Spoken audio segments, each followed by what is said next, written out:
Okay, grade 11s, let's have a look at another theorem, and this involves tangents to circles. Okay, so this is going to be theorem number 7 now.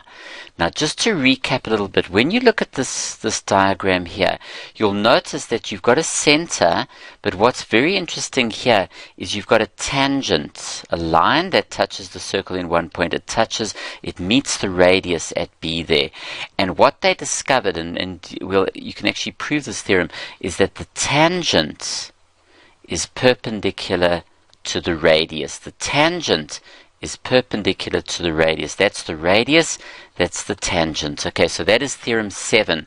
The converse of this theorem says, the very important thing with the converse, it says, very simply put, if a line drawn perpendicular to a radius, if a line is drawn perpendicular to a radius at the point where the radius meets the circle, then the line is a tangent to the circle. So if a line is drawn perpendicular to a radius at the point B there, then it must be. So in other words, if that's a line and that's a radius and that's 90 degrees, then obviously the line is a tangent. But if it is a tangent, then that angle is 90 degrees. That's the converse. Okay, so in other words, for if you take the first part of it, would say, the theorem 7 would say, if ABC is a tangent, then that angle B2 is 90 degrees. In other words, OB is perpendicular to AC. And the converse would say, if you've got the line that runs perpendicular to the radius at the point of contact there, then it must be a tangent. Okay, that is theorem 7. Theorem 8 is quite classic. If you've got two tangents drawn from a point outside of the circle there, so you've got this tangent AB and it meets the circle at B, and you've got this tangent going down here meeting at C, obviously, and that's the center, these angles will be 90 degrees, but more specifically, the length of AB will be equal to the length of AC there. In fact, if you think about it, that's actually a kite. This thing's a kite here, but these tangents will be equal in length, A to B and A to C. If they're from outside and they join and they're tangents, these sides are tangents. And the reason, if we use this theorem, we quote this theorem, it would be tangents from the same point outside the circle. Tangents from the same point outside the circle there.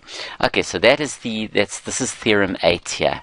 Okay, so this is one where you've got tangents outside there. It almost looks like a little clown's hat. If there's the eyes of the clown and the mouth, you can see that's his little hat there. And these are equal in length, and those angles are each 90 degrees. In fact, you could also see that these are two congruent triangles as well. So it's quite a nice little theorem. And remember for theorem 7 that if this ABC is a tangent and that's a radius, the radius is perpendicular to the tangent.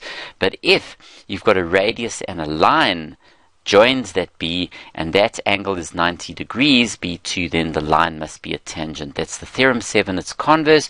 Theorem 8 is tangents from the same point. Okay, now let's apply this. Let's look at a few little examples quickly. Okay, have a look here. They give you that AB is a tangent, that's the center, so automatically you know that that's 90 degrees. So they would tell you that that is the center and this is a tangent. Okay, and that's 35. What is X? Well, that's pretty easy.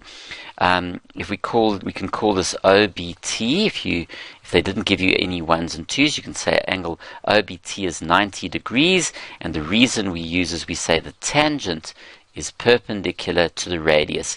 And then X would then be 55. That would be the sum of the angles of the triangle, because that's 35, 90, X must be 55. There we go. Quite a lacquer theorem. Here's another one. Let's look at this. Now we're linking up some other theorems from the past. This is a tangent, so ABT is a tangent that's given to you. That is the center. So what do we automatically know if we want to find X, Y, or M? Okay, what would be the key thing? Well, the first thing, if you want to get X, the tangent and the radius are perpendicular, so that must be 50. Okay, so the first thing we can say there is that we can say that that angle OBT is 90 degrees. OBT is 90 degrees because the tangent is perpendicular to the radius, which is great, and therefore x is equal to 50 degrees. Alright, now if you look at this, what can we say? So we've got that there. Now what about angle Y? Angle Y is 90 degrees. Let's write it up here. 90 degrees angle in the semicircle. Look at that. Isn't it easy? Y is 90, angle in semicircle, and then little m there must be, that's 90 degrees, plus the 50 is 140, so little m must be 40 degrees. And what would the reason for that be? Sum of the angles of a triangle. I just love this stuff. Don't you think it's pretty cool? And yeah, there we go. So you can see there's a whole lot of stuff there. Now let's have a look at another example quickly, a little bit more interesting. That'll bring in a whole lot of stuff here. There's a center. O is the center. You've got two tangents drawn from the same point outside the circle. So those guys will be definitely equal in length. And we want to find little a, little b, and little c. Now watch this. Okay, and this is going to be a radius here, and so automatically these are 90 degrees. This one's 90 degrees there, these two, because the radius is perpendicular to the tangent. You've got theorem 8 in action there. Now look at this. If we've got an isosceles triangle, well, we can easily work out a there. So how do we set this out here? Well, watch this. Nothing in this one. We can clearly say, well, if you look at PAT, that's going to be equal to T3. So this is going to be A here, and that's going to be A. So we can say that T3 is also equal to little a, and that'll be simply because you've got tangents from the same point,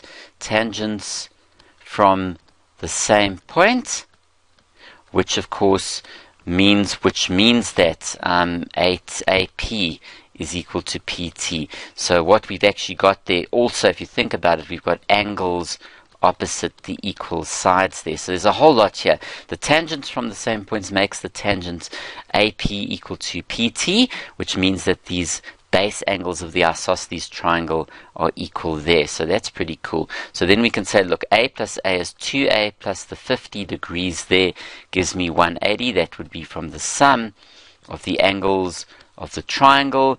So then 2A is 130 degrees if you bring that across, and then look at this, A is going to be equal to 65 degrees. So that's the first thing that we've got there.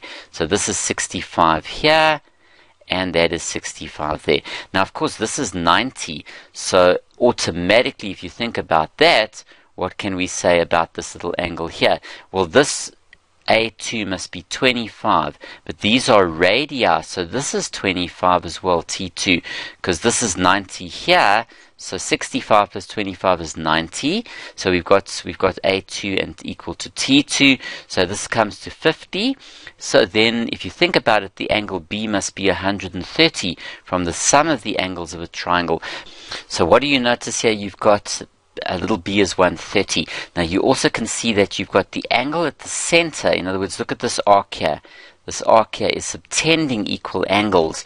So, sorry, not subtending equal angles, subtending an angle at the center, which is going to be double the angle at the circumference. So this little c must also be 65 there, as you can see there. Then that'll be angle at center is twice the angle at the circle. Well, I think we should write all of this down so that we can make sense of this.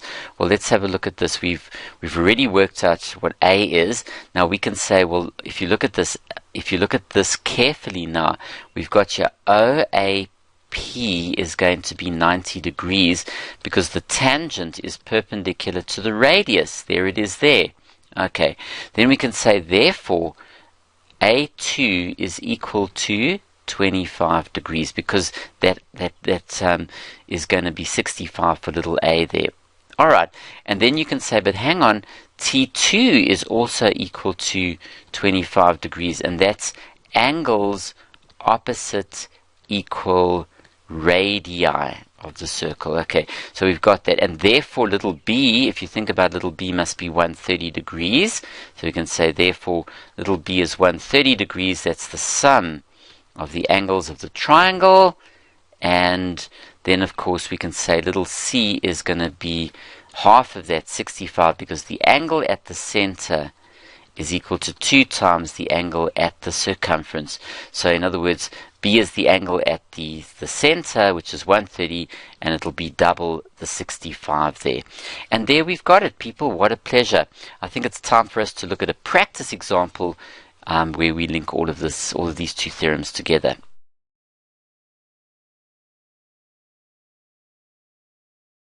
Okay, in this practice example, O is the center of the circle, and it's the center of two concentric circles. That means that the two circles, the big one and the small one, share the same center. AB is a chord of the larger circle. AB is a chord and a tangent to the little smaller circle there. OM is joined, and so is AO. Now, if AO is 20 units. Let's call it centimeters for something different. AO is 20 centimeters, and the length of OM is 12 centimeters.